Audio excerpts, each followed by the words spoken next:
الصلاة على النبي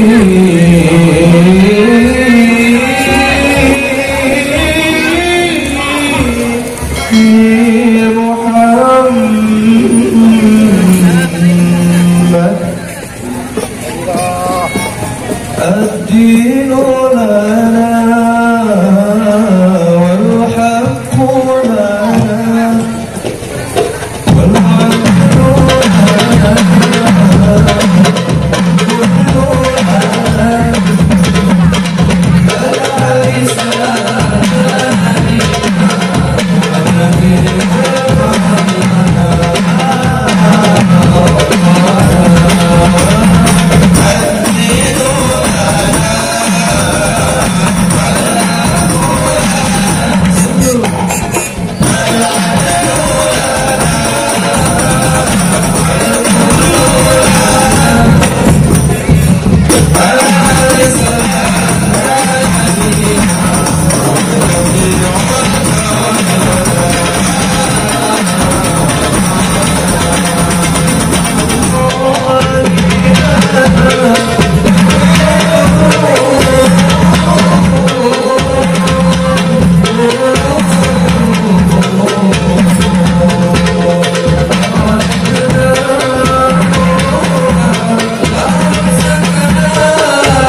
Haji Hasan Kohar.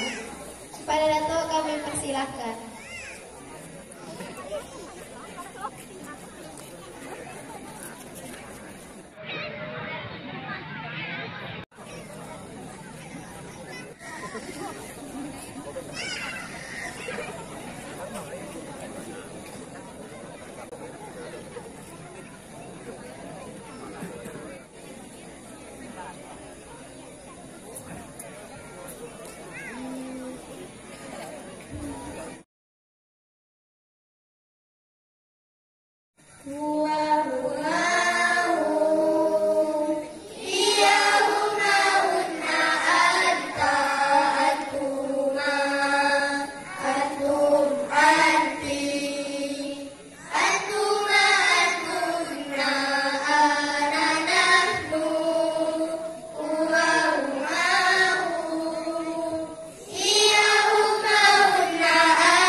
para wali santri yang dimuliakan oleh Allah Subhanahu wa taala. Mudah-mudahan dengan perenungan kita pada malam hari ini mengingat jasa kedua orang tua kita. Bismillahirrahmanirrahim. Terkadang tanpa sadar kita melupakan begitu saja sikap, perbuatan, dan perilaku kita kepada orang lain, atau kepada saudara-saudara kita, atau mungkin kepada orang yang berjasa dalam melahirkan kita di dunia ini, yaitu ibu dan bapak kita. Terkadang kita memperlakukan ibu kita ibarat seorang pembantu yang dengan ringannya tanpa dosa kita menyuruh beliau untuk melayani semua kebutuhan-kebutuhan kita, mulai dari mencuci pakaian dan menyiapkan makanan. Tanpa kita sadari, terkadang kita membentak dan marah kepada orang tua kita kalau apa yang mereka lakukan tidak sesuai dengan harapan kita, padahal itu adalah dosa besar. Ayah dan ibu kita adalah dua sosok yang seharusnya kita muliakan, kita hormati, dan kita perilakukan bak laksana seperti seorang raja dan permaisurinya,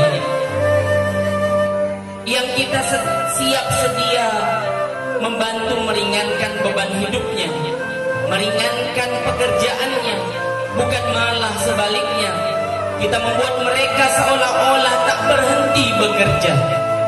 Dikala kita masih di kandungan mereka, dengan ikhlas mereka merawat kita, membawa kemanapun mereka pergi, walaupun dengan beban yang sangat berat ketika kita dalam kandungan mereka.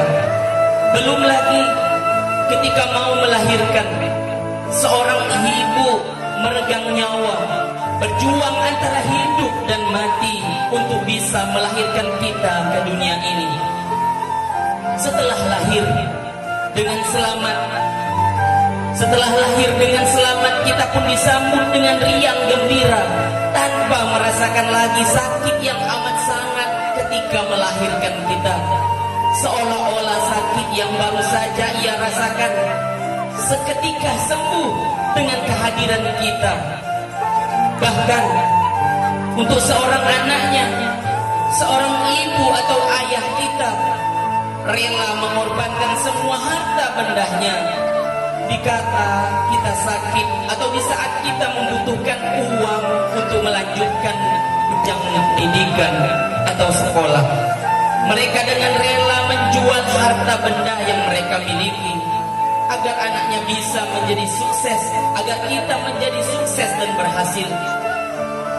Begitu besar pengorbanan orang tua kita kepada kita, tapi apa balasannya dari kita bagi mereka? Malah sebaliknya.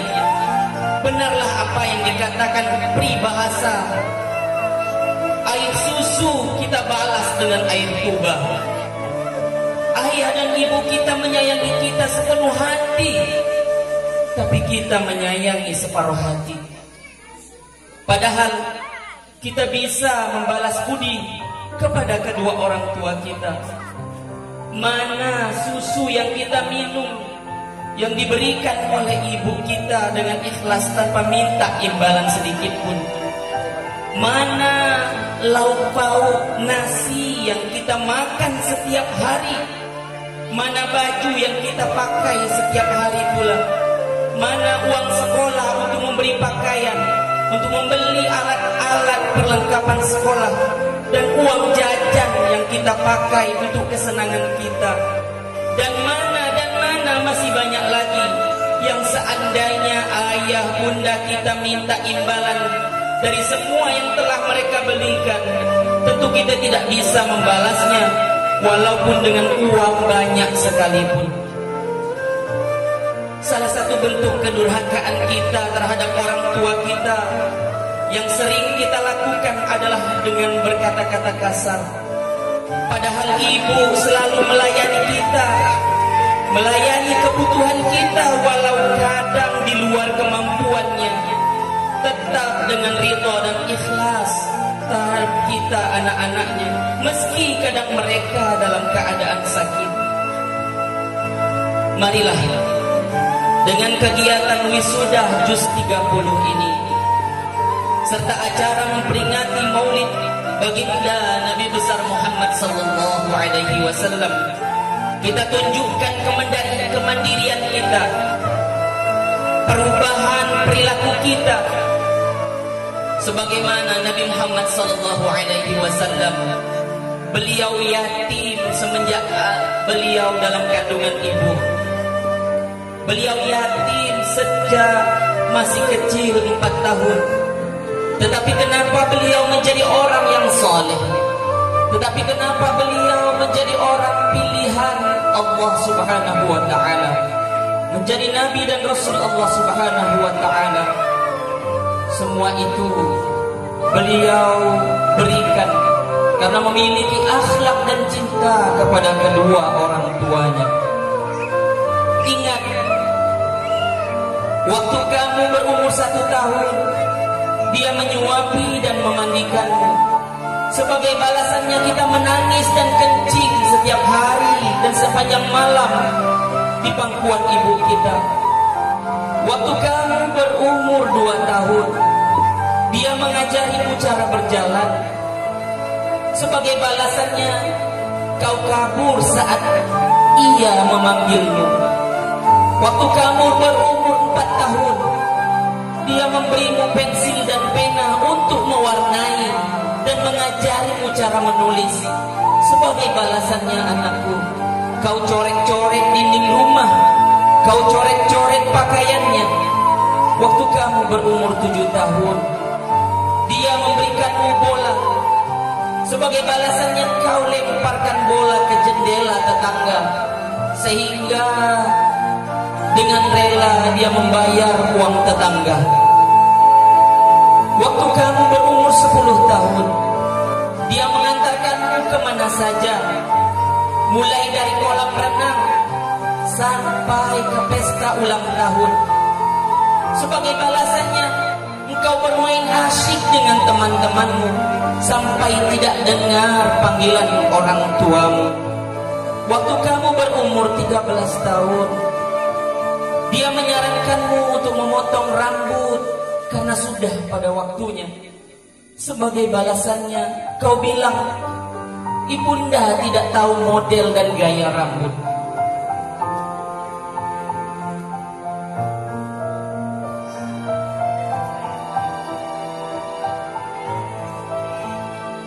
Wahai anak-anakku, jika orang tuamu masih ada, berikanlah kasih sayang dan perhatian yang lebih dari yang pernah engkau berikan selama ini. Jika orang tuamu sudah tiada, ingatlah kasih sayang dan cintanya yang telah diberikannya dengan tulus ikhlas kepadanya, serta doakanlah dan mohonkanlah kepada Allah ampunan bagi keduanya. Cobalah katakan pada dirimu, coba renungkan, katakanlah, saya ada karena kehendak Allah subhanahu wa ta'ala. Saya dilahirkan oleh seorang ibu. Saya dididik agar menjadi anak yang berguna bagi keluarga, bagi orang tua. Orang tua saya selalu mendidik saya dengan kasih sayang. Orang tua saya mencintai saya dengan sepenuh hati. Tidak ada yang terlewatkan. Anak-anakku, mari kita merenung. Beberapa tahun yang lalu saat kita dikandung oleh ibunda tercinta, betapa bahagia mereka. Apa yang mereka harapkan dari kita? Orang tua mengharapkan kita menjadi anak yang dilahirkan, anak yang berbakti dan selalu sayang kepadanya, anak yang kelak menjadi anak yang soleh, berguna bagi nusa, bangsa dan agama. Tapi coba renungkan, apakah kita sudah begitu? saat melahirkan kita, orang tua kita merasakan sakit yang amat sangat, menangis kesakitan antara hidup dan mati. Bahkan mungkin jika diberi pilihan oleh Allah Subhanahu wa Ta'ala antara menyelamatkan nyawanya atau nyawa kita sebagai bayinya, pastilah ibunda kita akan memilih menyelamatkan kita sebagai bayinya. Ibunda memberikan kita ASI selama bertahun-tahun di saat kita bayi, menahan derita, menggendong kita sehari semalam. Tapi apa? Apakah kita saat ini cuma melihat beliau dengan penderitaannya, mencaci makinya, melawannya, atau kita membiarkannya? Coba renungkan. Sekarang apa balasan kita? Kita juga pernah berkata yang tidak baik kepada kedua orang tua kita. Kita membentak, berkata-kata kasar, ejekan. Hampir semua anak pernah melakukannya. Hampir semua kita pernah melakukannya. Renungkanlah sejenak. Pernahkah kita tahu setiap malam orang tua kita, ibu kita bangun di tengah malam dan menangis? Apa yang dia minta di hadapan Allah Subhanahu wa Ta'ala di dalam tahajudnya? Mereka menangis, ingin kita menjadi orang yang berhasil, ingin kita anaknya didoakan menjadi anak-anak yang baik, anak-anak yang soleh. Mungkin saat ini ibunda dan ayah kita masih ada di sisi kita, masih sehat. Tapi siapa tahu nanti pulang kita berpisah dengan kedua orang tua kita. Dan saat ini mungkin kita bisa menuntut pendidikan, tetapi siapa tahu dengan dipanggilnya Allah Subhanahu wa Ta'ala akan kedua orang tua kita, kita tidak mampu untuk melanjutkan pendidikan. Oleh karena itu, marilah bersama-sama kita doakan semoga Allah Subhanahu wa Ta'ala menjadikan kita anak-anak yang berbakti, anak-anak yang berguna bagi nusa dan bangsa, anak-anak yang soleh, solehah. Allah panjangkan umur mereka, Allah berikan kesempatan kepada mereka untuk melihat ketika kita sukses dan berhasil kelak. Amin, amin ya rabbal alamin. Wassalamualaikum warahmatullahi wabarakatuh.